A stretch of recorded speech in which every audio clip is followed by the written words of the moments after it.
In this video, we'll go over some of the networking basics that can be useful when setting up a Dante network.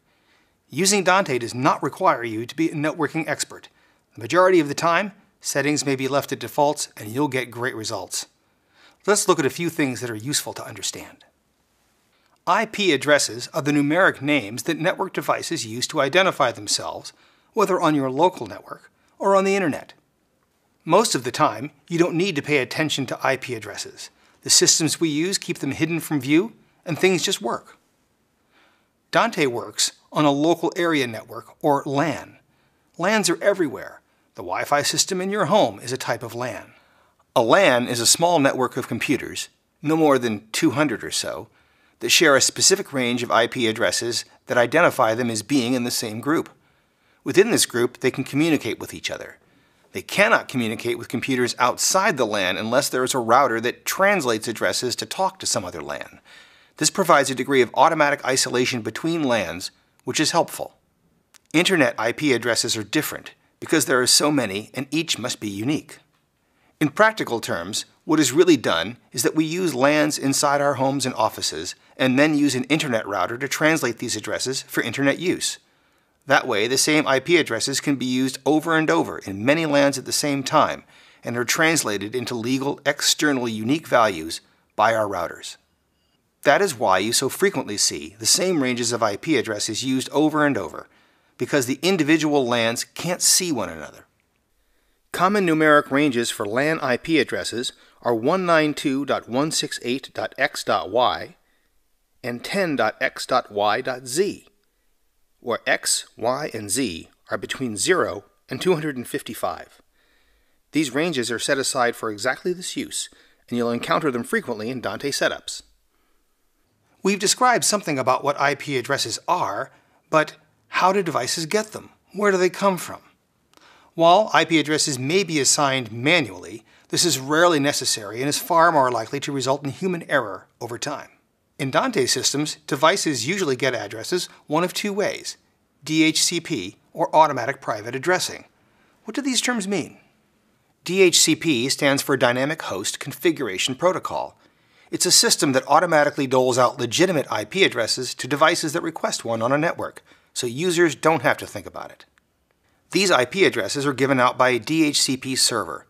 DHCP servers are incredibly common and are built into most routers and even switches. When you connect your phone to the Wi-Fi in some coffee shop, that's a DHCP server at work making sure that you can get on the network. You don't have to know what the address is because DHCP does the bookkeeping for you.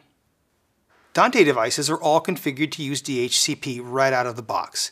If your network has a DHCP server in the form of a router or switch, Dante will use it. But what if your network doesn't have a DHCP server?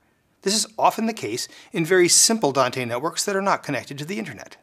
Here is where automatic private addressing, also known as link local, comes into play.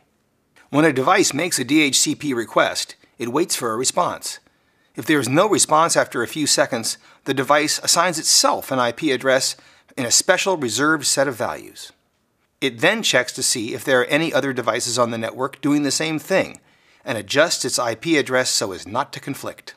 The result is a fully functional LAN that manages its own addresses.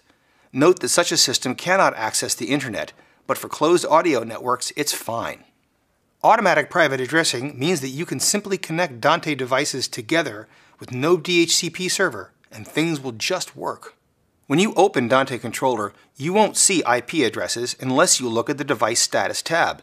Instead, all the devices are shown by name. This is not just cosmetic. Because all connections are understood by Dante as being between names, it's easy to prepare backup devices in the case of an emergency. If a Dante device fails, simply replace it with another device that has an identical name and channel labels. Dante will recognize the device and resume normal operation instantly, no configuration required. In networks that are operating at high levels of utilization, say 50% or more, there's often a need to prioritize one type of traffic over another. This is often the case with real-time media systems such as Dante or voice-over IP phone systems. If the network becomes clogged, real-time performance can suffer. To alleviate this problem, managed switches include a feature called Quality of Service, or QoS. When QoS is turned on, it establishes a priority, like special delivery for traffic that is marked as urgent. All Dante audio traffic is marked for QoS at the highest priority level. This means that Dante audio will arrive on time, even at the expense of other traffic, which is exactly what we want. Note that inexpensive unmanaged switches do not include QoS. While this is adequate for small, dedicated networks, we recommend the use of managed switches for consistent, professional results. When choosing a network switch for a Dante installation, there are only a few parameters to keep in mind. Recall that to a switch, Dante appears to be ordinary network traffic. There's nothing special about it being audio. Here are a few switch pointers. Always use gigabit switches. You'll save a lot of headache by avoiding older 100 megabit switches altogether, and fortunately, those are getting more difficult to find. Purchase gigabit switches that are non-blocking. This means that the internals of the switch are capable of handling full traffic connections on all ports simultaneously without error. Fortunately, all new switches are non-blocking. If you think you need QoS, get switches that support 4 queues with strict priority. If the switch has energy-saving functions, they must be able to be turned off. If they cannot be disabled, do not use that switch. You'll find that there are many switches that meet all these criteria at very reasonable prices. For a list of switches that do not meet Dante recommendations, see Audinate.com. By following these guidelines, you'll ensure consistent high performance with Dante.